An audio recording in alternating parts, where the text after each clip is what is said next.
ہم اپنی انگلی سے سر کے اوپر، آنکھوں کے اوپر ایسا ہاتھ لگاتے ہیں، یہ اشارہ ہے کہ میرا سر تیرے پاؤں میں ہے. اس کے اندر سبمیشن بھی ہے، آدھینتا کی نشانی ہے. پھر ہم اس انگلی کو نیچے لا کے ہونٹوں کے اوپر رکھ کے ہم اس کو کس کرتے ہیں، یعنی ہم اس کا ہاتھ چومتے ہیں. ہمارا پیشانی کے اوپر ساری دنیا کے اندر صوفیوں میں یا اسماعیلیوں کے اندر یہ چیز ہے اور کسی میں نہیں.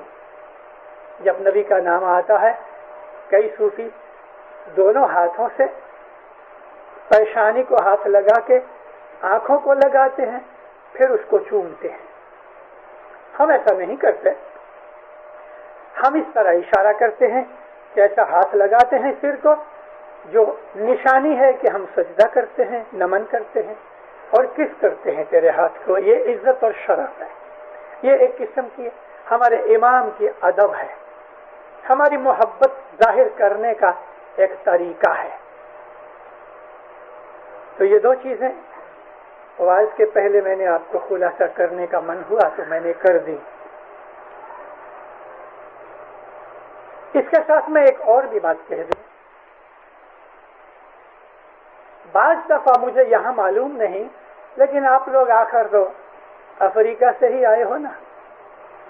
ابھی تک افریقہ کی گرمی ہوئے گی، 2-3 جنریشن نکل جانے کے بعد پھر آپ کہہ سکو گے کہ ابھی ہم افریقہ کے آدمی نہیں رہے. وہ یہ بات ہے، افریقہ کے اندر میں کہتا آیا ہوں، جب ہمارے اندر کوئی گزر جاتا ہے، اس کی میت پڑی ہوتی ہے، تو لوگ منہ دیکھنے کے لیے نکلتے ہیں. منہ دیکھنا اسلام کے اندر ایک پرتھا ہے. پرتھا کہتے ہیں پریکٹس کو. میں کبھی منہ دیکھنے نہیں جایا کرتا. گزر گیا. لیکن ہمارے لوگوں کو ایسا بعضوں کو ہوتا ہے، اور منہ دیکھنا کچھ خراب نہیں. جب میت کے نزدیک سے ایسا پاس ہوتے ہیں تو وہ صلوات پڑھتے ہیں، اپنے منہ پہ ہاتھ پھیرتے ہیں. اس میت کو دیکھ کے تم اپنے منہ پہ ہاتھ پھراؤ، یہ تو ٹھیک نہیں. تو مٹی ہے، مردہ ہے، اس میں تو روح بھی نہیں. حضرت امام کا دیدار کرو تو مولانا حضرت امام کے اوپر صلوات پڑھو، لیکن ہر دفعہ صلوات پڑھنے کے لیے منہ کے اوپر ہاتھ پھرانے کی کوئی ضرورت نہیں. منہ کے اوپر ہاتھ پھرانے کی عادت رسول اللہ کی تھی کہ جب ہی نماز ختم ہو گئی اور بعد میں دعا مانگتے تھے، تو جب دعا پوری ہو جاتی تھی تو دونوں ہاتھ اپنے منہ کے اوپر یہ سمجھ کے کہ اے خدایا، میں نے تیرے حضور کے اندر جو عاجزی کی ہے، میں اپنے منہ کو خاک والا، مٹی والا بناتا ہوں. یعنی ہیوملیشن کے اندر اپنے منہ کے اوپر ہاتھ پھراتے تھے تاکہ مجھے برکت ملے. صلوات پڑھنے میں منہ پہ ہاتھ پھرانے کی کوئی ضرورت نہیں. اور خاص طور پہ جب کوئی ہم میت کا منہ دیکھتے ہیں تو اس وقت ہمیں صلوات پڑھنے کی کوئی ضرورت نہیں. آپ صلوات من میں پڑھ کے اس کا ثواب اس کی روح کو دے دو. ہماری بعض عادتیں سدھرنی چاہیے. میں نے آپ کے سامنے پہ صدر دین ماں باپ کا گنان کا پاٹھ بولا کہ یا مولا، میں تیرا داس ہوں، غلام ہوں. تیرے وچن کے اوپر کڑوی چیز ہے نا، وہ بھی میں میٹھی سمجھتا ہوں. میٹھی چیز تو ہے ہی میٹھی. یہاں میٹھی سے مطلب آسان چیز، اور کڑوی چیز جو مشکل چیز ہے. اللہ تعالیٰ نے قرآن پاک کے اندر فرمایا، اے ایمان والو، یا ایھا الذین آمنوا آمنت باللہ. ارے خدا ایمان والوں کو کہتا ہے اے ایمان والو تم اللہ کے اوپر ایمان لاؤ. ان کو پہلے کہتا ہے کہ اے ایمان والو، تو پھر کہتا ہے ایمان لاؤ. تو کیا وہ انہوں نے ایمان نہیں لایا؟ اللہ خود کہتا ہے اے ایمان والو. تو ایمان والے کون کہ جن کے دل میں ایمان ہے، اور پھر اوپر سے کہتا ہے کہ تم اللہ کے اوپر ایمان لاؤ. اگر وہ ایمان والے نہیں ہیں تو پھر اللہ نے ان کو ایمان والا کیوں کہا؟ اور کبھی ایمان والا کہا تو مطلب کہ ان کے پاس ایمان ہے، پھر کہتا ہے کہ اللہ کے اوپر ایمان لاؤ. ہمارے مذہب کی کتابوں میں جیسے کہ قرآن پاک، ہمارے گنان، مولا کے فرمان، ان کے اندر جو سینٹنسز ہیں، فقرے ہیں، شبد ہیں، ان میں بڑی بڑی باریکیاں ہیں، چھپی ہوئی چیزیں ہیں. کہیں کہیں موتی ہیں، کہیں کہیں جواہر ہیں، کہیں کہیں ننگ ہیں. ہم یوں ہی ایسا دیکھ کے چلے جائیں، پسار ہو جائیں، تو ہمیں ان چیزوں کی قدر نہیں آتی، پتہ نہیں لگتا. لیکن جو جوہری ہوتے ہیں وہ دیکھ لیتے ہیں یہاں یہ چیز چھپی ہوئی ہے. اے ایمان والو اللہ کے اوپر ایمان لاؤ، وہ ملائکتہ ہی اس کے فرشتوں کے اوپر ایمان لاؤ، وہ کتب ہی اس کی کتابوں پر ایمان لاؤ، وہ رسول ہی اس کے رسولوں پر ایمان لاؤ، والیوم الآخر اور قیامت کے دن، آخرت کے دن کے اوپر ایمان لاؤ. ایمان والے تو ہیں. مطلب کیا ہے کہ تم ایمان لے آئے اللہ ایک ہے، اللہ کے سوا کوئی نہیں، یہ ایمان ہے. لیکن اب پھر خدا کہتا ہے کہ تم ایمان لاؤ. اس کا مطلب یہ ہے کہ تم ایمان کو انڈرسٹینڈ کرو کہ ایمان کا مطلب کیا ہے. یا مولا تو میرا مولا پاپا ہے، ٹھیک ہے، یہ تمہارا ایمان ہے. اچھا بھلا مولا کیا ہے، اس کی سمجھ ہے؟ جیسا کہ ایک چھوٹا بچہ ہے، وہ ڈیڈی سے، اپنے باپ سے پیار کرتا ہے. اس کو پوچھو تیرا ڈیڈی کون کے؟ فلانا. تو وہ ڈیڈی کو جانتا ہے، لیکن اس بیچارے کو پتہ نہیں ڈیڈی کس کو کہتے ہیں. جب وہ بڑا ہوتا ہے، سمجھدار ہوتا ہے، تب اس کو پتہ لگتا ہے کہ ڈیڈی کا مطلب یہ ہے کہ میں اس کے نطفے میں سے پیدا ہوا ہوں. اے ایمان والو تم ایمان لاؤ، یعنی ایمان کو سمجھو.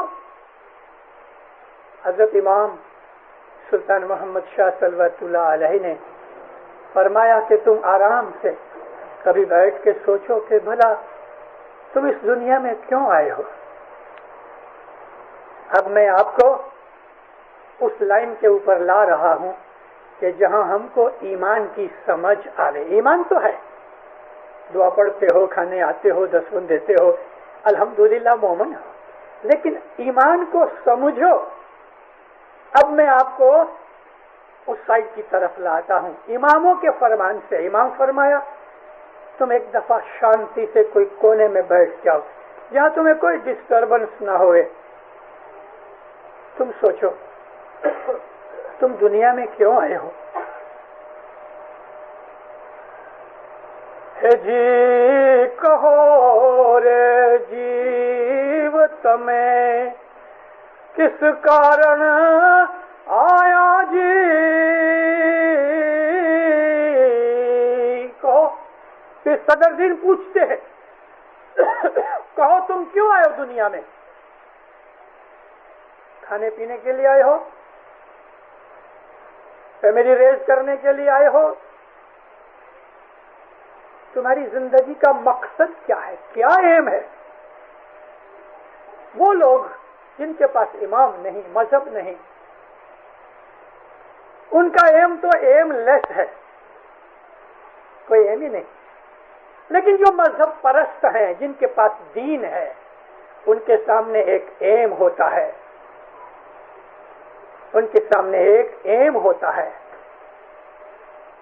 کنڈر گارڈن کے اندر بچہ جاتا ہے، اس کو پوچھو کہ تمہارا ایم کیا ہے تو اس بیچارے کو کوئی پتا نہیں، وہ تو اپنے رمکڑے کھلونے میں پڑا ہے۔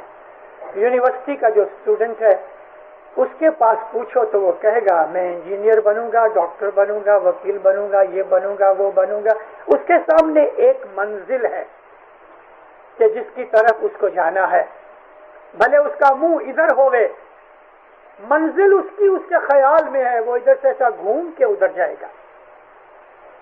دین والے انسان جو ہیں، خاص طور پہ ہم اسماعیلی مذہب والے، ہمارے سامنے ایک ایم ہے۔ کہو تم دنیا میں کیوں آئے ہو؟ تو پھر صدر دین سوال جواب دونوں مکس کر کے جواب دیتے ہیں، سوال کے روپ میں، نہ کیدی صاحب نی سیوا، تم نے اپنے خدا کی عبادت نہ کی؟ یعنی ہمارا جو مقصد ہے دنیا کا وہ اور ہے، اور ہمارے دین کا مقصد کچھ جدا ہے۔ امام فرماتے ہیں تم آرام سے شانتی سے کہیں بیٹھ جاؤ اور تم سوچو بھلا تم دنیا میں کیوں آئے ہو؟ پھر تم کو ایک دن مرنا ہے تو پھر کہاں جاؤ گے؟ اچھا تم دنیا میں آئے تو صحیح، مگر کہاں سے آئے؟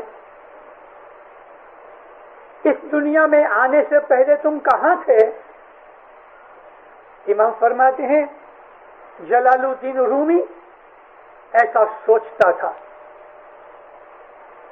اس نے سوچتے سوچتے، جیسے دنیا کے اندر بہت سے کبھی کوئی خیال آوے اور آپ بھول جاؤ، بات کرتے کرتے بعد دفعہ آدمی بھول جاتا ہے، تو جو بات کر رہے ہو اس بات کی پہلی کون سی بات دماغ میں آئی تھی، واپس جاؤ، ریورس خیالات کی لنک کو ڈھونڈو تو آپ اس جگہ پہنچ جاؤ گے جہاں سے تم بھول گئے تھے۔ جلال الدین رومی نے ایسا ہی سوچا کہ میں اس انسانیت لباس میں آنے سے پہلے میں بندروں میں تھا، جانوروں میں تھا، پشو پنچھی میں تھا، کیڑے مکوڑے میں تھا، گھاس پات میں تھا، پھر وہاں سے میں کہاں سے آیا، کیسے آیا؟ خدا نے میری خلقت کی، تو میری اصل وہ ہے خدا کے حکم سے، امر سے، خدا کی مرضی سے، خدا کی خلق کرنے کی قوت سے میں پیدا کیا گیا۔ اب میں یہاں آیا ہوں تو میری منزل کیا ہے؟ وہاں واپس جانا، اور وہ واپس جانا جانور بن کے، ریورٹ ہو کے ریورس میں جانے کی بات نہیں، پروگریس کرو، آگے جاؤ۔ یہ ایک سرکل ہے، ایک سرکل کا جو پوائنٹ ہے وہ پوائنٹ کی طرف پیچھ کر کے ایسا چلو، چلتے چلتے اس پوائنٹ کے اوپر واپس فیس آ جائے گا۔ ہمارے پیروں نے گنانوں کے اندر جو 184 کی بات کی وہ یہی بات تھی۔ ارے دینداروں، ہمارے گنانوں کے اندر جو وہ شبد ہیں کہ جو مسلمان نہیں جانتے، یعنی عرب اور شیعہ اور سنی اور ایرانی اور وہ مسلمان کہ جنہوں نے کبھی دنیا کے دوسرے مذہبوں کی کتابوں کا خیال نہیں کیا، ان کو پتہ نہیں۔ وہ شبد ہمارے گنانوں کے اندر ہیں کہ جو آج سے 1000 2000 10,000 20,000 برس پہلے Hindustan, Egypt, China, Far East کے ملکوں کے اندر چالو تھے، یعنی کامن تھے۔ وہ لفظ ہم کو پیروں نے گنانوں میں کہا تو اب ہم کو اس سے یہ سگ نہیں چڑھنی چاہیے، ہم کو ایسی نفرت نہیں ہونی چاہیے کہ یہ تو ہندوؤں کی بات ہے، کبھی سمجھ میں نہیں آیا تو ہم نے چھوڑ دیا، یہ اس میں کچھ نہیں۔ پیر کوئی بیوقوف نہیں تھے، پیر آل رسول تھے، پیر ہندو نہیں تھے۔ انہوں نے تو ہندوؤں کو کنورٹ کر کے، ہمارے باپ داداؤں کو ہندو مذہب میں سے کنورٹ کر کے اسلام دکھایا۔ پیر عالم تھے، جاہل نہیں تھے، عربی کے ماسٹر تھے، عربی ان کی ماتر بھاشا تھی، فارسی جانتے تھے، عربی جانتے تھے، سنسکرت جانتے تھے، ہندی جانتے تھے۔ پیر صدر دین 24 زبانیں جانتے تھے، 24 زبانیں، اور 24 زبانیں گنانوں کے اندر ہیں۔ ایک چیز سمجھ نہیں آئی، تو ہم یہ سمجھتے ہیں کہ میں جانتا ہوں وہی ٹھیک ہے. ایسا نہیں ہونا چاہیے. دینداروں اس کو ڈھونڈنے کی کوشش کرو. سمجھ نہیں آئی تو اس کو ڈھونڈنے کی کوشش کرو. میں آپ کو ایک چھوٹی سی مثال دوں. ابھی یہ میرے 15 دن پہلے کی بات ہے. میں کوئی چیز تیار کر رہا تھا. گنانوں کے اندر ایک جگہ نہیں بہت سی جگہوں کے اوپر پیروں نے دنیا کے اوپر اڈھار بھار ونسپتی کا ذکر کیا ہے. اڈھار بھار ونسپتی میرے کو یہ شبد آج 10-12 سال سے حیران کر رہا تھا. مجھے سمجھ نہیں آتا تھا کہ اڈھار بھار ونسپتی کا مطلب کیا. میں 10 برس سے ڈھونڈ رہا ہوں. ہندوستان گیا تھا, پاکستان گیا تھا, برہمنوں پنڈتوں کو ملا, مگر مجھے وہ پتہ نہ لگا. ایک بہت پرانی 150 برس کی پرانی سنسکرت ڈکشنری میرے ہاتھ میں آئی. دیکھتے دیکھتے دیکھتے دیکھتے بھار کا مطلب وزن یا بھار کا مطلب رسپانسبلٹی. لیکن جب میں نے وہ سنسکرت ڈکشنری میں دیکھا تو میں تو خوشی سے جمپ کیا. بھار کا مطلب کیا ہے؟ 20 کروڑ 21 لاکھ 76,000 کے آنکڑے کو بھار کہتے ہیں. 20 کروڑ کا مطلب 202,176,000. 20 کروڑ 21,76,000 کا جو فگر ہے اس کو سنسکرت میں بھار کہتے ہیں. ابھی اس کا اوریجن کیا ہے وہ اس نے دیا نہیں. میں نے فوراً کیلکولیٹر نکال کے اس کے اوپر ملٹیپلائڈ بائی 18. 20 کروڑ کو 18 سے ملٹیپلائی کرو تو 360 کروڑ ہو گئے. 360 کروڑ اور اس سے زیادہ دنیا کے اندر ویجیٹیشن کی ویرائٹیز ہیں. سائنٹسٹوں کو معلوم نہیں, سائنٹسٹوں کو پتا نہیں.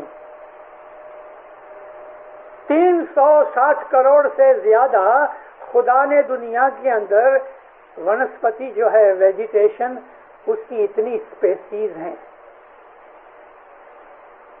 ہمارے گنانوں کے اندر وہ علم ہے کہ بات چھوڑ دو.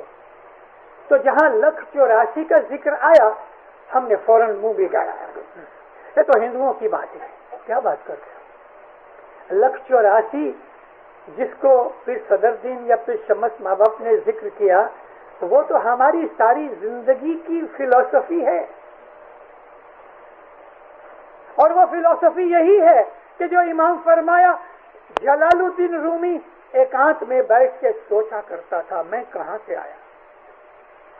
سوچتے سوچتے سوچتے سوچتے اس نے لنک یہ پکڑی کہ میں ایک امیبا کی طرح, ایک سپورم کی طرح, ایک چھوٹے سے جرم کی طرح دنیا میں پیدا ہوا, اور اس میں سے پھر میں بڑھتے بڑھتے بڑھتے میں ونسپتی ویجیٹیشن میں آیا, کیڑے مکوڑوں میں آیا, وہاں سے نکل کے جانوروں میں آیا, جانوروں سے ایوالو ہوتے ہوتے میں بندر بنا, بندر میں سے ایوالو ہوتے ہوتے اب میں انسان بنا. یہ تو ایوولوشن کی تھیوری ہے. 84 لاکھ جو ہے وہ کوئی ہندوؤں کی بات نہیں. ہندوؤں کو خود کو پتا نہیں. پوچھو کسی ہندو کو, کسی پنڈت کو پوچھو کہ بھائی 184 کیا ہے تو کہے گا مجھے پتا نہیں. ارے پنڈتوں کو پتا نہیں. یہ ایوولوشن کی تھیوری ہے. چارلس ڈارون کو لگ بھگ 150-200 برس ہوئے, پھر صدر دین پھر شمس نے ہم کو 800-900 برس پہلے یہ بات ہم کو بتائی کہ جو چارلس ڈارون مر گیا اس کا لڑکا اور اس کا باپ دونوں تینوں پیڑیاں انہوں نے کتنی محنت سے جب یہ چیز نکالی تو آخری دنیا کے سائنٹسٹ خوش ہو گئے. یہ ایوولوشن کی تھیوری آ گئی کہ ہم لوگ جانوروں میں سے پیدا ہو کے ایوالو ہو کے انسان بنے ہیں. 184 کی ساری تھیوری یہی ہے. امام فرمایا تم ایکانت میں بیٹھ کے سوچو کہ اب تم کیا کرو گے. مرنا تو ہے نا, کہ مرنے کے بعد کیا ہوگا تمہارا, کہاں جاؤ گے. واپس آنا چاہتے ہو, واپس اس دکھ تکلیف کے اندر کے ماں کے پیٹ میں مشکل سے چھوٹی سی کوٹھڑی ہوتی ہے، اس کے اندر ہمارا سر نیچا اور پاؤں اوپر، یہ حالت کے اندر آپ نے کبھی دیکھا بچے کو ماں کے پیٹ میں؟ پکچرز بہت ہے اس کی، سر نیچا، آنکھیں بند ہیں، مٹھیاں بند ہیں، منہ ناک بند ہے، ایک ناڑ ماں کے پیٹ میں سے بچے کے پیٹ تک جاتی ہے، اس میں سے اس کو ہوا اور خوراک ملتی ہے، اور بیچارہ اسی طرح سے پڑا ہے، اور پیدا ہوتے وقت کتنی تکلیف ہوتی ہے۔ مولانا علی شاہ ماں باپ کا ایک فرمان ہے، علی شاہ ماں باپ فرمایا مومن کا بچہ جب پیدا ہوتا ہے 4 مہینے تک وہ ہر وقت علی کا دیدار کرتا ہے۔ کسی آدمی نے کہا یا مولا کیسے پتا لگے کہ یہ دیدار اس کا بند ہو گیا؟ فرمایا کہ جب وہ چھوٹا ہے نا، 1-2 مہینے کا، آپ اس کو ڈرانا چاہو تو بچہ ڈرے گا نہیں، لیکن 4-5 مہینے کی عمر کے بعد بچہ ڈرے گا۔ علی شاہ فرمایا جس دن بچہ ڈر جاوے تمہارے ڈرانے سے تو سمجھو اب علی کا دیدار اس کو بند ہو گیا۔ جب تک وہ نہیں ڈرتا تب تک وہ مولا کا دیدار کرتا ہے۔ علی شاہ ماں باپ کو 100 برس ہوئے۔ پیر صدر الدین نے ہم کو 600 برس پہلے کہا کہ جب تم ماں کے پیٹ میں تھے تو تبھی تم بہت سمجھدار تھے۔ ماں کے پیٹ میں جو بچہ ہے وہ بہت سمجھدار ہے۔ میں یہ باتیں ایمان کے سمجھنے کے لیے کہہ رہا ہوں۔ ایمان تو ہے ہم کو، لیکن ہمیں ایمان سمجھنا ہے، اور ایمان کی سمجھ کے لیے ہماری حقیقت کیا ہے، مولا کا درجہ کیا ہے۔ جب تک یہ سمجھ نہیں آئے گا ایمان کا پتہ نہیں لگے گا۔ آپ کو ایک چھوٹی سی کہانی سناؤں۔ نیو یارک میں سے ایک لڑکا چھوٹی عمر میں 11-12 برس کی عمر میں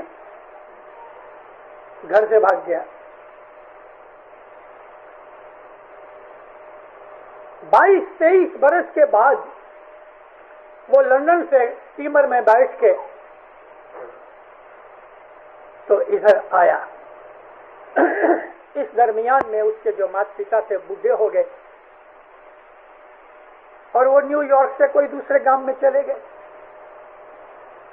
22-24 برس کے بعد بچے کی عمر 35-36 برس کی ہو گئی، شادی وغیرہ بھی کی۔ اس کو اپنے ماتا پتا یاد آئے تو باپ کو لکھا، میں آتا ہوں اسٹیمر میں۔ ماں اور باپ بڑے خوش ہوئے، بڈھا بڈھی دونوں سفر کر کے نیو یارک میں آئے۔ ابھی 10-12 سال کی عمر میں بھاگ گیا، 25 برس کے بعد ملے، شکل تو پتہ نہ لگے۔ اسٹیمر کے اوپر لوگ اترتے تھے، یہ بھی کھڑے تھے، پہچان نہ سکے۔ نہ اس نے اس کو پہچانا بیٹے کو، اور نہ بیٹا اپنے ماں باپ کو پہچان سکا۔ یہ بھی نراش ہو گئے، وہ بھی نراش ہو گئے، چلے گئے۔ قدرت کو کچھ کرنا تھا، بائی چانس یہ دونوں ایک ہی ہوٹل کے اندر اترے، اور قریب بازو کے روم کے اندر اترے۔ لڑکا اور اس کی وائف ایک روم میں، اس کو بالکل ایڈجسٹنٹ روم کے اندر وہ بوڑھا بوڑھی اترے۔ وہ بات کرے، دیکھو پتہ نہیں آیا کہ نہیں آیا، اسٹیمر میں جگہ ملی کہ نہیں ملی۔ وہ ادھر بات کرے، عورت کو کہے پتہ نہیں باپا کو میرا لیٹر ملا کہ کار ملی کہ نہیں ملی، وغیرہ وغیرہ۔ شراب براب پی ہوگی، خدا نہ کرے کرنا ایسا ہوا، رات کو وہ لڑکا گزر گیا۔ لڑکا گزر گیا اور وہ واویلا مچانے لگی، رونے پیٹنے لگی۔ بڑی مشکل سے یہ بڈھے کو نیند آئی تھی، اس نے رونا پیٹنا شروع کیا تو یہ نکلا باہر، دروازہ ٹھوکا بڑے غصے سے۔ جب وہ لڑکی سامنے نظر آئی تو اس کو کہتا ہے تمہیں شرم نہیں آتی، اتنا تم شور بکور کر رہی ہو، ہم کو سونا ہے۔ کہ دیکھو میرا ہسبینڈ گزر گیا، وہ اپنے ماتا پتا کو ملے بغیر گزر گیا۔ ہم لوگ انگلینڈ سے یہ اسٹیمر میں آئے، اس نے اپنے ماں باپ کو تار کیا تھا تو اس کو انٹرسٹ آیا، کیا نام تھا؟ فلانا نام. ارے کدھر گیا؟ تو وہ اندر گیا. اب اس نے رونا پیٹنا شروع کیا. اس کو جب یہ پتا لگا کہ یہ میرا بیٹا ہے، میں میرے کے اوپر وزن ڈالتا ہوں، تب اس کو وہ غصہ نکل گیا. جب تک اس کو یہ تھا کہ میرا نہیں، تب تک یہ غصہ کر رہا تھا. اس کہانی سے آپ نے سیکھا کچھ؟ اٹیچمنٹ. پتا لگا کہ یہ میرا ہے. یوں تو دنیا میں لاکھوں آدمی گزر جاتے ہیں، ہم کو نیوز آتی ہے فلانا گزر گیا، ہم کو دل میں کبھی افسوس ہوتا ہے، لیکن خدا نہ کرے اپنا کوئی عزیز، اپنا کوئی سگا کہ باپ گزر جاوے تو ہم کو کیسا غم لگتا ہے. تو یہ غم کیا ہے؟ میرے کے ساتھ جو اٹیچمنٹ کے کارن سے یہی بات ہے. ایمان یہی ہے کہ حضر امام کو جب ہم اپنا سمجھ لیں کہ وہ میرا مالک ہے، خالی اتنا نہیں، میں اس کے نور میں سے جدا ہوا ہوں. جب یہ سمجھ آ جائے میں مولا کے نور میں سے جدا ہوا ہوں، تب اس آدمی کا ایمان اس درجے پہ پہنچتا ہے کہ جہاں پہنچنا چاہیے. ہے جی آدم آد نرنجن اے نرگن آپ اروپ اصل ہمارو سوامی تمہیں جدا پڑیا تھئی روپ مہر کرو مورا سائیاں ابڑا شرن تمہاری. جب ایمان میں ہمیں یہ سمجھ آ جائے کہ یہ بدن تو کوٹ کی طرح ہے، یہ کوٹ اتار کے دوسرا پہن لیا، ہم ایسے کتنے کپڑے بدلتے ہیں پھر ہم وہی رہتے ہیں. اسی طرح سے ہمارے جو روح ہے، بدن اس روح کا کپڑا ہے اور کچھ نہیں. کپڑا جب بھی خراب ہو جاتا پھینک دیتے ہیں، بدن بھی بوڑھا ہو گیا، کام کیا نہیں رہا تو پھینک دیا، دفن کر دیا، اور روح قائم ہے. تو ہم بدن نہیں، وہ روح کو ہم کہتے ہیں، اور ہم امام کے نور میں سے جدا ہوئے ہیں. ہماری اصل حضرت امام ہے. امام سلطان محمد شاہ صلوات اللہ علیہ فرمایا کہ جس طرح تم دنیا کے مات پتا کے لوہی سے پیدا ہوئے ہو، ایسا ہی تم امام کے روحانی بچے ہو، اس کے روح سے پیدا ہوئے ہو. ہمارا حضرت امام روحانی ماں باپ ہے. ہم اس کو اصل سمجھ کے اپنی ہستی کا خیال کر کے جب ہم عبادت کرتے ہیں تو دینداروں پھر ہماری سمجھ کچھ اور ہوتی ہے، اور اس میں سے ہمیں جو چیز ملتی ہے وہ بھی کوئی اور چیز ہے. تو ایکانت میں بیٹھ کے جب انسان کو یہ پتہ لگتا ہے کہ میری اصل کیا ہے، میری اصل امام کا نور ہے، مجھے وہاں جانا ہے. وہاں جانے کے لیے کون سا رستہ ہے؟ تو دین نے ہم کو رستہ بتایا، دین نے، مذہب نے ہم کو رستہ بتایا. وہ رستہ یہی نہیں کہ تم دعا پڑھ لو، جھولا کھا لو اور گھر چلے جاؤ. جس طرح ہم کھانا کھاتے ہیں، ہم کو ٹیبل چاہیے، کرسی چاہیے بیٹھنے کے لیے، پلیٹ چاہیے، چھری کانٹا چاہیے، نہیں تو ہاتھ چاہیے. وہ بچے یا وہ انویلڈز اور بیمار کے جو بالکل بیچارے محتاج ہیں، تو ان کو کوئی دوسرا آدمی اس کے منہ میں کوڑی یا لقمہ ڈال کے اس کو کھانا کھلاتا ہے. تو کیا کھانا پلیٹ میں آ گیا تو ہم نے کھا لیا؟ نہیں. کھانا منہ میں ڈالا تو کھا لیا؟ نہیں. اس کا پروسیس کیا ہے؟ منہ میں گیا، پیٹ میں گیا، پیٹ میں ہضم ہوا اور اس کے اندر سے ایسنس نکل کے بلڈ میں چلا گیا اور باقی جو ٹھاٹا ٹھاٹا تھا، سوالی کا یہ لفظ تو یاد ہے نا کینیڈین کو، یعنی جو ریزیڈیو تھا وہ نکل گیا. ایسنس کدھر گیا؟ ایسنس لہو میں گیا. بالکل اسی طرح سے دعا پڑھنا ہمارے مذہب کا ایسنس نہیں. جماعت خانے آنا، نیاز پینا، جھورا کھانا، یہ ہمارے مذہب کا ایسنس نہیں، مگر یہ چیزیں ضروری ہیں کیونکہ اس میں سے ایسنس نکلے گا.